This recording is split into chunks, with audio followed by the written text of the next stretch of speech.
Hey everybody, welcome to the real United States and welcome back to our kitchen where I'm going to do something radically different today.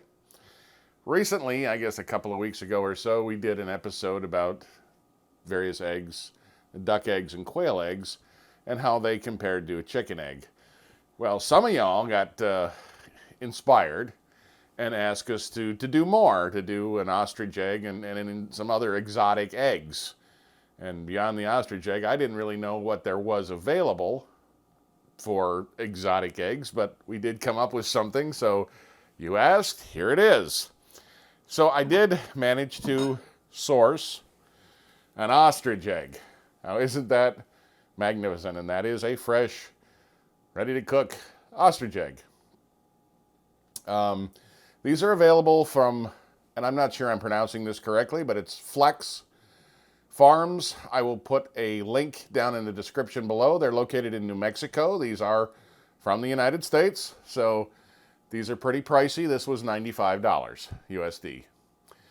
Now, since you asked for us to do various exotic eggs, this, what you'll see, is a little kind of a greenish color and significantly smaller. This egg here, this is a Rhea egg, R-H-E-A. And a Rhea is another large flightless bird. They're related to the ostrich and the emu. There are 3 existent species. I won't go into all that. The largest of them, the males, I guess, can get up to 67 inches tall and weigh about 88 pounds. So a large birds. But not near as large as an ostrich. Now, I've never opened an egg like this, and there are surprisingly few videos about doing that, but I have seen at least one, so you're going to bear with me if I screw this up. Now, this is volumetrically, I'm told, equivalent to 4 dozen chicken eggs.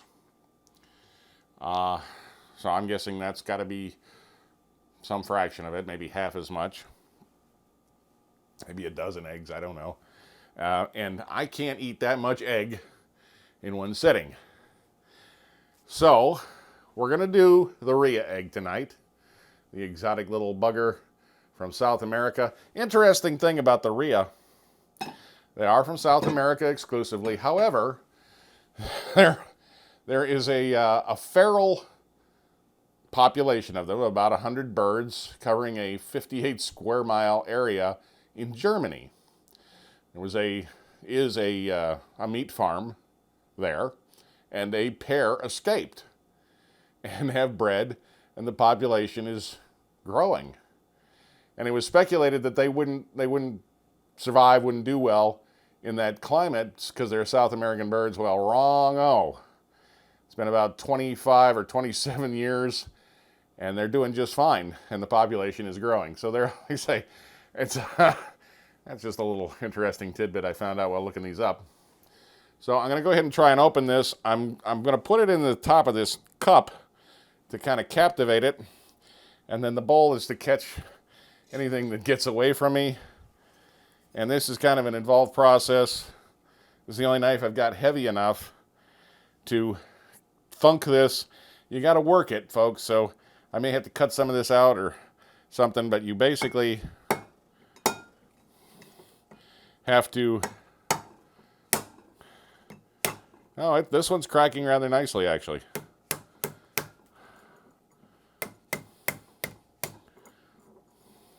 Now, the membrane inside of these large eggs, of course, is quite thick, too. So, and it looks like I've had some success. Let's see if I can get into this now without cutting myself. Oh, and I cut through the membrane. Not near as heavy as what I've seen for the ostrich eggs, but still a fairly heavy membrane. Here's hoping the hole's big enough that I can take this out and pour this off into this dish, because it'll just be easier to deal with. And And there. Did I make it without breaking the yolk, maybe? Wow. I'm going to save that. So that's like a dozen eggs, I guess. And that's, like I said, this is the small one. Can you see? Can you roll that camera down some so we can see how massive this yolk is compared to my hand? You know, it's like 3 inches across and over an inch thick, floating in the albumin there. So that's all there is to opening the Rhea egg. And you see it looks like any other egg. It's got a yellow yolk and a clear white.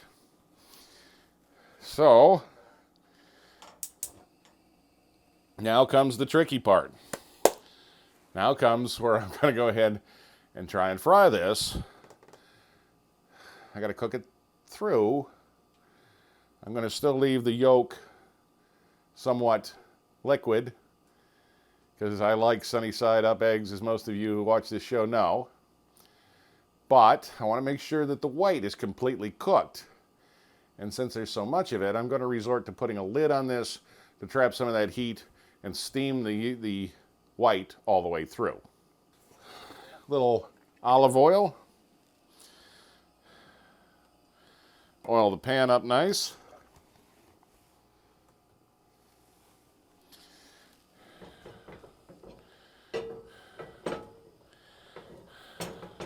Want to get the oil all the way around because I definitely don't want this big egg sticking to my pan.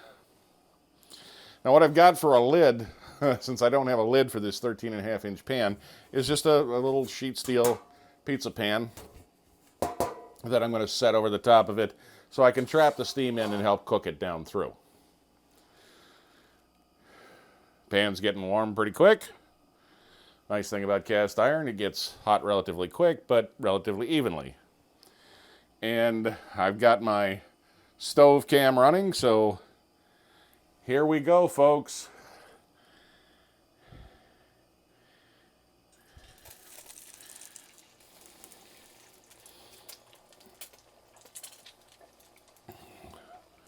Okay, that could have landed better, I suppose.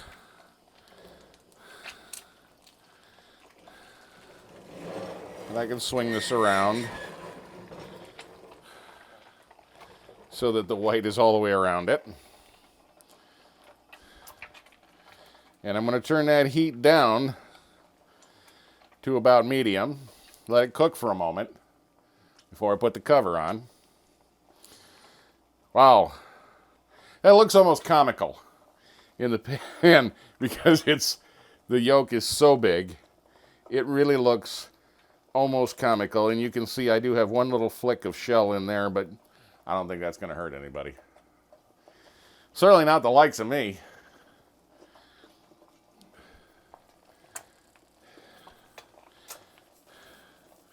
Just ever so a little bit of salt.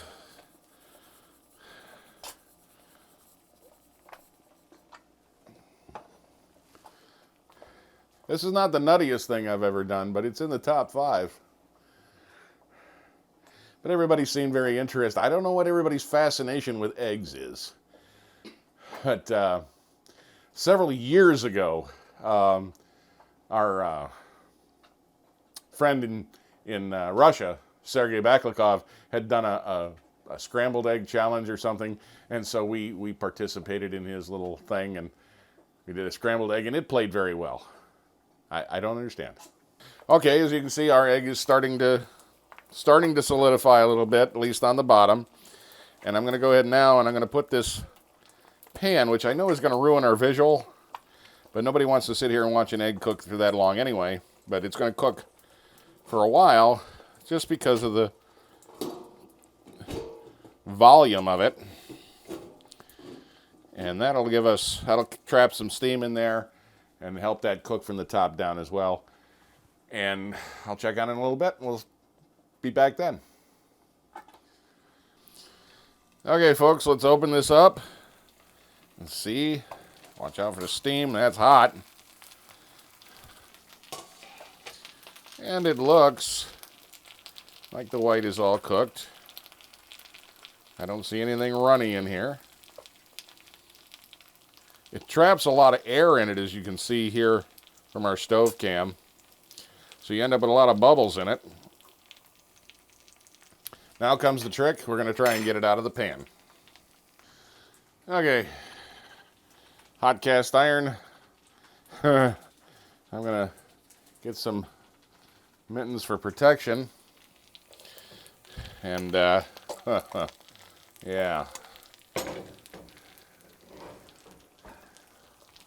Put down some hot pads and see if I can get this out of the pan. This is going to be probably the most amusing part. Well, it seems to be lifting away pretty nicely.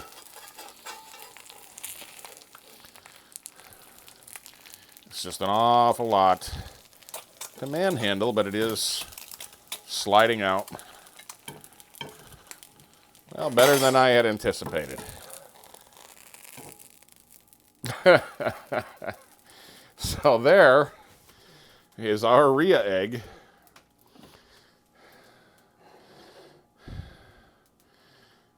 Well, again, we had to cook it a little more than you would a chicken egg. But now, I know I will get the dickens if I don't try this on camera. So, we're going to wait just a second until this cools. Can look pretty hot. And then we'll have a little taste test and see what it tastes like, folks.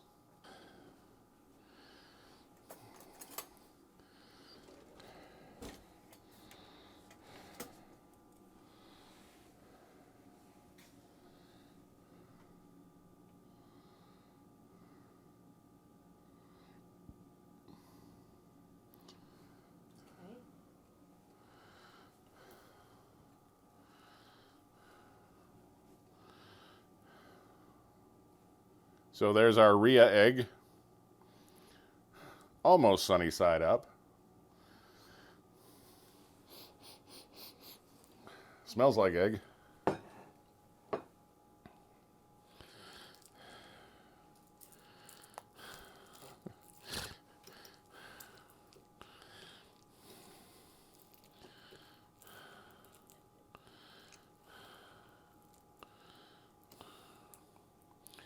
Well, here goes nothing, folks.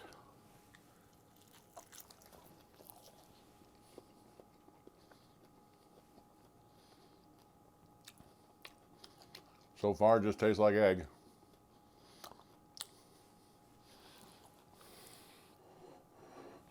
Just big.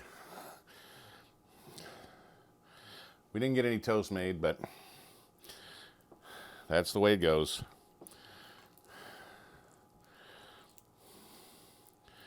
Yolk got cooked a little bit. It's not exactly what I would. Well, it's a little soft in there.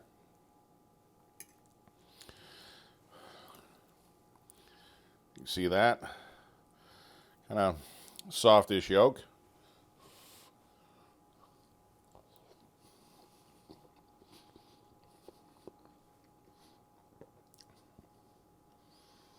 Yeah. Tastes like egg. I suspect that if you were blindfolded and somebody fed you that, you wouldn't know that wasn't a chicken egg. So, it's really good.